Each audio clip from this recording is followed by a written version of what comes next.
Bonjour à tous, je suis Esther Kojana pour Wizard News en direct du gouvernement, afin d'entendre le gouverneur, Monsieur Muller-Anderson, pour un droit de réponse. Monsieur le gouverneur Anderson, bonjour. Suite à l'article concernant le groupe WS, vous avez demandé à avoir un droit de réponse. Nous allons donc commencer sans plus attendre avec 3 petites questions. Dans un premier temps, pouvez-vous nous dire comment vous avez accueilli cet article quand vous l'avez découvert sur le journal du Wizard News? Oui, bien le bonjour. Eh bien écoutez, pour vous répondre comment j'ai pu appréhender cet article, beaucoup de tristesse, de désappointement et de colère face à cet article. Je m'explique. J'entends bien que nos citoyens ont des problèmes financiers. Je peux concevoir des difficultés. En échange, ce que je ne peux pas concevoir, c'est les actions qui ont été entreprises telles que la banque qui a été faite il y a de ça quelques jours, aussi bien l'enlèvement de mes citoyens pour des menaces, pour leurs revendications, ainsi que des menaces futures envers le Wizard News et le gouvernement. C'est inadmissible. Le gouvernement a toujours été libre à la parole, toujours été libre à la discussion avec les citoyens par rapport à ça. Actuellement, il y a un grand débat et une grande discussion par rapport au prix du PPA pour le faire baisser. Donc c'est-à-dire que rien n'est impossible. Si les citoyens estiment que certains éléments de la vie sont trop chers, ils peuvent venir en parler au gouvernement avec plaisir. Mon bureau a toujours été ouvert et le sera toujours. Par contre, venir faire des réclamations en menaçant, c'est contre-productif. Ça va à l'encontre même des besoins et de l'aide et ça ne donnera pas envie d'aider ces personnes.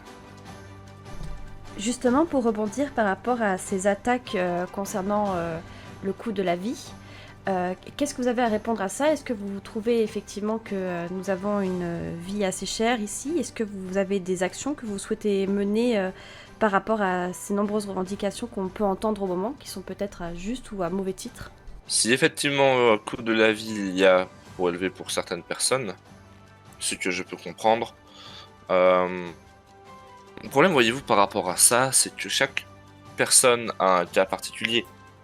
On va prendre un exemple. Vous prenez quelqu'un qui va bosser honnêtement en tant que mécanicien, qui a fait ses années d'études en tant que mécanicien, et qui va aller, qui va travailler, aura forcément un salaire et donc une condition de vie différente d'une personne qui aura fait un peu plus d'études, par exemple, et qui pourrait se retrouver, je ne sais pas, je vais donner un exemple, qui pourrait se retrouver avocat, juge, qui pourrait être dans les métiers avec un fort taux au niveau des études. Donc, au niveau du coût de la vie, je sais qu'elle représente un coût. Après, ce qu'il en est, c'est que des mesures peuvent être mises en place, effectivement. On peut revoir pour le prix de la nourriture, mais toujours est-il que je serais plutôt intéressé pour savoir la vie de ces personnes. Quels éléments pour eux est le plus cher pour voir une amélioration. Parce que là, comme ça, après vérification, il est plutôt compliqué de... Ce serait comme chercher une aiguille dans une botte de foin, voyez-vous. Oui, je vois tout à fait. Donc, ce que vous vous dites, c'est que le gouvernement, aujourd'hui, est ouvert à écouter les citoyens qui se plaignent du coût de la vie. Il est ouvert à chercher des solutions afin d'aider tous les citoyens au mieux possible. C'est ça, et plus qu'ouvert juste à écouter, le but n'est pas seulement que d'écouter, le but c'est d'avoir aussi une réaction assez rapide. Le moment où un point a été mis en avant sur le fait que la vie est trop chère, que les salaires sont trop bas, si effectivement l'on peut constater très rapidement le coût de la vie très différente, un changement sera fait au plus rapide pour pouvoir assumer au mieux la vie de nos citoyens. Merci beaucoup, monsieur le gouverneur. Pour revenir sur une dernière remarque qu'ont eu ces personnes-là, certaines populations se sentent délaissées par le gouvernement, principalement les quartiers au sud de la ville, etc. Est-ce que vous avez des projets afin qu'ils se sentent plus écoutés et afin de faire évoluer ces quartiers? Bien sûr, à l'heure actuelle, nous avons plusieurs projets qui sont en cours de finalisation, dont notamment un restaurant, un bar, qui ont pour vocation justement le recrutement justement de jeunes de quartiers défavorisés qui n'ont pas forcément les études ou les moyens de faire de grandes études, Donc oui, des entreprises sont en train d'être mises en place justement par rapport à ça. Et on est toujours ouvert, sachez-le, le gouvernement est toujours ouvert à recevoir des dossiers, à recevoir des demandes de reprise d'entreprise dans ce but-là. C'est toujours un plaisir d'accueillir une personne qui a pour vocation, une ou des personnes d'ailleurs, qui a pour vocation d'aider justement ces jeunes en détresse, que je peux comprendre via les difficultés au niveau de la vie pour eux. Donc oui, tout est mis en place pour essayer de les aider financièrement. Merci beaucoup, monsieur le gouverneur.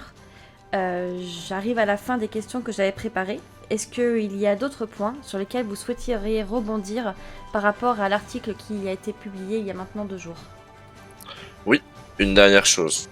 Ces messieurs ont décidé que le braquage n'était qu'un avertissement, et que ce ne sera pas le dernier. En tant que gouverneur, je vais moi aussi faire un avertissement. Ce sera mon premier et dernier avertissement en échange. Je n'aime pas les avertissements, je préfère les actions. Qui que vous êtes, qui que vous soyez, d'où vous êtes, je m'en fiche. Si vous vous faites attraper à faire ce que vous avez fait, vous irez en prison, messieurs, pour ceci. Menacer d'attaquer une entreprise à coups de... Comment vous avez dit? Cocktail Molotov. C'est inadmissible. Menacer la vie des gens est inadmissible. Et je ne laisserai pas passer ceci. Donc soyez-en sûrs que tout sera mis en place avec la LSPD pour vous arrêter. Donc mon meilleur conseil, messieurs, c'est de vous en arrêter là. Et de reprendre la voie la plus logique, qui est la discussion. Et non pas de semer le trouble en ville, comme vous le faites actuellement. Merci beaucoup, monsieur le gouverneur.